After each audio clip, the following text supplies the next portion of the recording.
إن الحمد لله نحمده ونصلي على رسوله الكريم أما بعد أعوذ بالله السميع العليم من الشيطان الرجيم بسم الله الرحمن الرحيم الذين استجابوا لله والرسول من بعد ما أصابهم القرح للذين أحسنوا منهم واتقوا أجر عظيم الذين قال لهم الناس إن الناس قد جمعوا لكم فاخشوهم فزادهم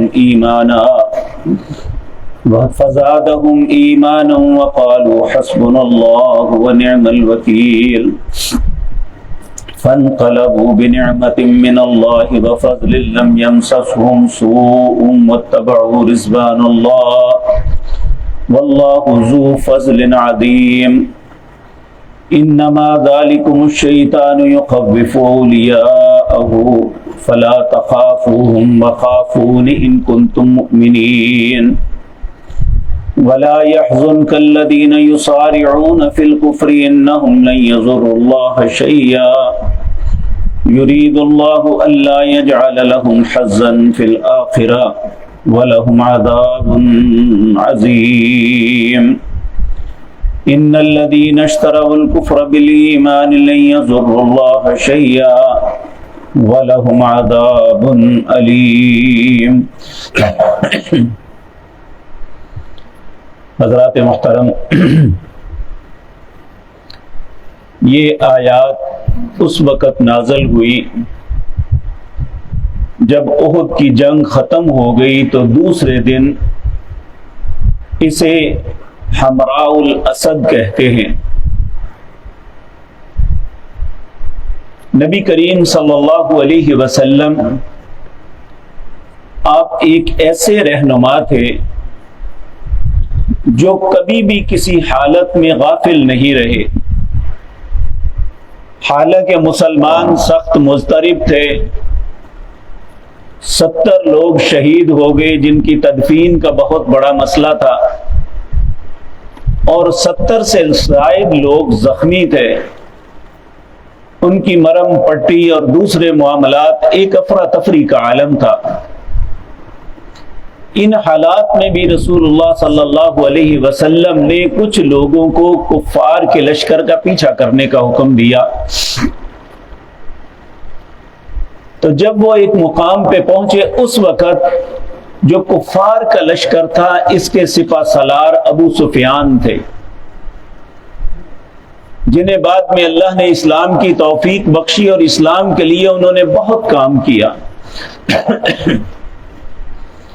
یہ ایک جنگی حکمت عملی کے بہت زیادہ واقف تھے. جب یہ کافی دور پہنچے تو ذہن میں خیال آیا کہ مسلمان تو اس وقت بڑے مضطرب ہیں، کیوں نہ واپس پلٹا جائے اور ان کی جڑ کو کاٹ دیا جائے. جب یہ خبر رسول اللہ صلی اللہ علیہ وسلم تک پہنچی تو آپ نے اس وقت اعلان فرمایا کہ کون ہے جو ہمارے ساتھ چل کے ان کا پیچھا کرے. سید عائشہ طیبہ طاہرہ رضی اللہ تعالی عنہ اپنے بھانجے، ان کی بہن اسما کے بیٹے عروہ، ان سے کہا بیٹے 70 لوگ تیار ہوئے تھے، ان میں تیرے دونوں باپ تھے. انہوں نے کہا دونوں باپ سے مراد کہا تیرے باپ زبیر اور تیرے نانا سیدنا ابو بکر رضی اللہ تعالی عنہما. یہ دونوں اس وقت اس لشکر میں فوراً تیار ہو گئے تھے جس کے لیے رسول اللہ نے لوگوں کو پکارا تھا کہ ہمارے ساتھ چلو. ایسے حالات میں جب مسلمان تھکے ہوئے تھے، زخمی تھے، بعض کے رشتہ دار خاندان کے لوگ شہید ہوئے تھے، ایسے حالات میں بات کو ماننا یہ بہت بڑی اور عظمت والی بات تھی. اللہ ان کی تعریف کرتے ہوئے کہتے ہیں الذین استجابوا للہ والرسول، وہ جنہوں نے اللہ اور اس کے رسول کی دعوت کو، بات کو قبول کر لیا، من بعد ما اصابہم القرح، جب کہ وہ سخت زخموں کی حالت میں، للذین احسنوا منہم واتقوا اجر عظیم، یہ وہ لوگ تھے جنہوں نے بہت ہی اچھا کام کیا اور تقوی کو اپنایا، اور ان کے لیے اللہ فرماتے ہیں بہت بڑا اجر ہے۔ یہاں جو بات سمجھنے کی ہے، یہ صرف آیات ان کے لیے ہی نہیں ہے، آج بھی اس آیت کا حکم اسی طرح ہے جس طرح احد سے اگلے دن رسول اللہ نے بلایا تھا۔ آج بھی ہمیں جب رسول اللہ صلی اللہ علیہ وسلم کا جو حکم پہنچے، ہمیں کسی بات کا حکم دیا جا رہا ہو یا ہمیں کسی چیز سے منع کیا جا رہا ہو، ہم اگر فوراً رسول اللہ کا حکم تسلیم کرتے ہوئے اس عمل پہ چل پڑتے ہیں، یا رسول اللہ صلی اللہ علیہ وسلم کا حکم مانتے ہوئے اس چیز سے بچ جاتے ہیں، تو ہم بھی اسی زمرے میں آئیں گے، للذین احسنوا منہم واتقوا اجر عظیم۔ یہ بہت بڑی کسی انسان کی خوش نصیبی کی بات ہے، وگرنہ حقیقت بات یہ ہے کہ عمریں گزر جاتی ہیں، انسان بظاہر اچھا نمازی، قرآن کا پڑھنے والا، سب کچھ ہوتا ہے، لیکن اللہ کے نبی کی بات ماننے میں ساری زندگی ہچکچاہٹ محسوس کرتا ہے، اللہ کے نبی کی سنتوں سے ہمیشہ انکار کرتا ہے، حتیٰ کہ دور کی بات کیا، رسول اللہ کا چہرہ دنیا کے سب سے خوبصورت چہروں میں ایک ہے، لیکن ہم رسول اللہ جیسا چہرہ بنانے کے لیے تیار نہیں ہیں، ساری زندگی مخالفت کرتے ہیں اللہ اور اس کے رسول کی، کہ اللہ یا اس کے رسول کا حکم ہے کہ تیرے چہرے پہ داڑھی سجی ہونی چاہیے، ہم نہیں سجاتے۔ تو پھر یاد رکھیں، اللہ رب العزت حکم کی تعمیل نہ کرنے والوں کے لیے بھی بڑی سخت بات فرماتے ہیں۔ پھر اللہ فرماتے ہیں الذین قال لهم الناس ان الناس قد جمعوا لكم۔ ابو سفیان نے کیا کیا کہ یہ وہاں ایک جگہ پہ ٹھہر گئے اور وہاں سے ایک تجارتی قافلہ مدینے کی طرف جا رہا تھا، اس نے انہیں پیغام دیا کہ جا کے رسول اللہ اور ان کے ساتھیوں کو کہہ دے کہ وہ پھر اپنی جمعیت کو جمع کر کے تم پہ حملہ ور ہونے لگے ہیں۔ اب یہ بات بظاہر ہم جیسے کمزور ایمان والے ہوتے تو خوف زدہ ہو جاتے کہ پتہ نہیں کیا بن جائے گا، لیکن اللہ فرماتے ہیں الذین قال لهم الناس، وہ لوگ جب کہا ان کے لیے لوگوں نے کہ ان الناس قد جمعوا لکم، کہ تمہارے لیے ایک بہت بڑی جمعیت تیار ہو رہی ہے، فخشوہم، ان سے ڈر جاؤ۔ تو ڈرنے کے بجائے صحابہ کرام رضوان اللہ علیہم اجمعین، اللہ ان کی قبروں کو نور سے بھر دے۔ اللہ فرماتے ہیں فزادہم ایمانا، ان کا ایمان اور بڑھ گیا کہ ہمارے ساتھی شہادتوں کو پا کے اللہ کی بارگاہ میں پہنچ گئے، اللہ نے ان کی خبر دی کہ وہ جنت میں رزق کھا رہے ہیں، ہم بھی چلتے ہیں، کوئی بات نہیں۔ وقالوا، اور کہنے لگے حسبنا اللہ ونعم الوکیل، ہمارے لیے اللہ ہی کافی ہے اور بہترین کارساز ہے۔ یہ وہ کلمات تھے جب سیدنا ابراہیم علیہ السلام کی پوری قوم آپ کے مخالف تھی، اتنا بڑا الاؤ جلایا تھا کہ جس میں کسی انسان کا بچنا ناممکن تھا، حتیٰ کہ یہ بھی کوئی جرت نہیں کر رہا تھا کہ ابراہیم علیہ السلام کو جا کے الاؤ میں پھینک دے۔ ایک غلیل بنا کے اس میں ابراہیم علیہ السلام کو تھرو کے ساتھ پھینکا، جب آپ آگ کی طرف اچھل رہے تھے تو اس وقت کہا حسبی اللہ ونعم الوکیل، میرے لیے اللہ کافی ہے اور بہترین کارساز۔ اللہ نے اسی وقت آگ کو حکم دیا جس کا کام جلانا تھا، کہا یا نار کونی بردن وسلاما علی ابراہیم، اے آگ ابراہیم علیہ السلام پر ٹھنڈی اور سلامتی والی بن جائے، اتنی بھی ٹھنڈی بھی نہیں کہ اسے تکلیف ہو۔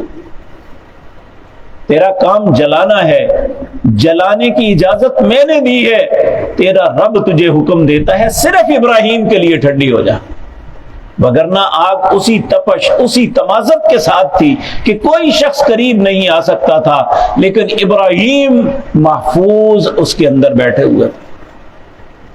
تو صحابہ کرام رضوان اللہ علیہ مجمعین نے بھی وہی کلمہ کہا کہ جب انہوں نے کہا فخشوہم، ڈر جاؤ ان سے، فزادہم ایمانا، ان کا ایمان اور بڑھ گیا، سب نے بیک زبان کہا حسبنا اللہ ونعم الوکیل، ہمارے لیے اللہ ہی کافی ہے اور بہترین کارساز ہے۔ پھر اللہ فرماتے ہیں یہ اللہ پہ اعتماد، اللہ پہ بھروسہ کہ کفار کے دلوں میں روب پڑ گیا۔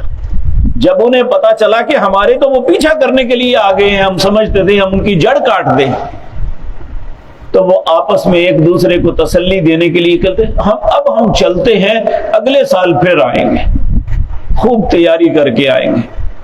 تو اللہ اہل ایمان کو کہتے ہیں فانقلبوا بنعمت من اللہ وفضل، جب یہ لوٹے تو اللہ کی نعمتوں اور اس کے فضل کے ساتھ، لم یمسسہم سوء، انہیں کسی تکلیف نے چھوا تک نہیں۔ حالانکہ منافقین کہتے تھے لو جی اپنی موت نو دعوت دینے لگے، یہ موت کے منہ میں جا رہے ہیں۔ اللہ فرماتے ہیں فانقلبوا بنعمت من اللہ وفضل لم یمسسہم سوء، اور کہتے ہیں جب یہ لوٹے اللہ کی نعمت سے اور اس کے فضل سے، لم یمسسہم سوء، انہیں کوئی بھی تکلیف نہ پہنچی۔ واتبعوا رضوان اللہ، یہ سب کچھ کیوں ہوا کہ وہ اللہ کی رضامندی کے لیے نکلے تھے، انہوں نے اتباع کی، اللہ کی رضامندی کی۔ واللہ ذو الفضل العظیم، جو اللہ کی رضامندی کو طلب کرتا ہے اللہ بہت بڑے فضل والے ہیں اس کے۔ پھر فرمایا انما ذالکم الشیطان یخوف اولیاءہ، بے شک شیطان جو ہے یہ خوف دلاتا ہے اپنے اولیاء کا۔ اب ان لوگوں نے جنہوں نے مسلمانوں کو ڈرانے کی کوشش کی، اللہ نے انہیں شیطان کہا کہ شیطان اپنے ساتھیوں سے ڈرانے کی کوشش کرتے ہیں کہ ان سے خوف کھا جاؤ۔ فلا تخافوہم وخافون، ان سے قطعا نہ ڈرنا، صرف مجھ سے ڈرنا، ان کنتم مؤمنین، اگر تم مومن ہو۔ نبی کریم صلی اللہ علیہ وسلم کو جن لوگوں نے بات نہ مانی یا نفاق کی وجہ سے الگ ہوئے، ان کے متعلق بہت غم تھا کہ انہوں نے کیا کیا ہمارے ساتھ۔ اللہ فرماتے ہیں ولا يحزنك الذين يسارعون في الكفر، آپ غم نہ کھائیں ان لوگوں پہ جنہوں نے کفر میں جلدی کی ہے۔ انہم لن یضروا اللہ شیئا، اللہ کا یہ کچھ بھی نہیں بگاڑ سکتے۔ یرید اللہ الا یجعل لهم حظا فی الآخرہ، اللہ کا اب ذہن میں یہ تھا کہ ان کو مہلت کیوں ملی، انہوں نے منافقت کی، اللہ کی نافرمانی کی، رسول اللہ کی مخالفت کی۔ تو اللہ فرماتے ہیں یرید اللہ، اللہ کا ارادہ یہ ہے ان یجعل لکم حظا فی الآخرہ، ان کا آخرت میں کوئی حصہ نہ ہو۔ یہ قرآن کریم میں دو تین مقام پہ ایسی آیات آتی ہیں، کیونکہ عموماً بعض لوگ جو ظلم کرنے والے ہیں، لوگوں کا حق مارتے ہیں، لوگوں کے ساتھ بددیانتی خیانت کرتے ہیں، کہتے ہیں جی اللہ انہیں کیوں نہیں پکڑتا، جی یہ جوا کھیلتے ہیں، یہ قتل کرتے ہیں، یہ ڈکیتیاں کرتے ہیں، کیوں نہیں اللہ پکڑتا؟ دراصل جب اللہ کسی ظالم کو مہلت دیتا ہے نا، تو اللہ کا مقصد یہ ہوتا ہے کہ دنیا میں یہ جو کرنا چاہتا ہے کر لے، آخرت میں ایسا عذاب کروں گا جیسا کبھی کسی نے نہیں کیا ہو، کہ وہاں انہیں قطعاً کوئی ریلیف نہیں ملے گا، العیاذ باللہ۔ تو اللہ فرماتے ہیں یرید اللہ، اللہ کا ارادہ یہ ہے ان یجعل لهم حظا فی الآخرہ، کہ آخرت میں ان کا کوئی حصہ نہ ہو، وَلَهُمْ عَذَابٌ عَظِيمٌ، ان کے لیے بہت بڑا عذاب ہے۔ ان الذین اشتروا الکفر بالایمان، یہ وہ لوگ ہیں جنہوں نے کفر کو خرید کے لیا ایمان کے بدلے۔ ایمان مفت میں ملتا تھا، کفر خرید کے لیا۔ لن یضر اللہ شیئا، یہ اللہ کا کچھ بھی نہیں بگاڑ سکتے۔ وَلَهُمْ عَذَابٌ علیم، ان کے لیے دردناک عذاب ہے۔ یہ آیت ان کے لیے بھی ہے جو آج اسلام کا دعویٰ کرتے ہیں لیکن کفر اور الحاد کی زندگی بسر کرتے ہیں، ہر کام میں اسلام کی مخالفت کرتے ہیں، اللہ اور اس کے رسول کے خلاف چلتے ہیں، جن باتوں کا اللہ یا اس کے رسول نے حکم دیا وہ نہیں مانتے، جن سے منع کیا وہ ان کے لیے بڑی رغبت والی ہیں۔ یہ آج بھی وہ لوگ اس آیت کے زمرے میں آتے ہیں کہ وہ ایمان کے بدلے کفر کو خرید رہے ہیں۔ اللہ کا یہ کچھ بھی نہیں بگاڑ سکتے۔ اللہ ہم سب پہ رحم فرمائے، ایسی خباثت سے محفوظ رکھے کہ اللہ یا اس کے رسول کے حکم کی کھلی خلاف ورزی کرتے رہیں زندگی میں اور اپنے آپ کو اچھا بھی سمجھیں۔ اللہ فرماتے ہیں نہیں، وہ اچھا نہیں۔ وَلَهُمْ عَذَابٌ علیم، ایسے بندے کے لیے، ایسی قوم کے لیے دردناک عذاب ہے۔ اللہ ہم سب کو اپنے عذابوں سے، اپنے غصے اور ناراضگی سے محفوظ رکھے۔ اقول قولی ھذا واستغفر اللہ۔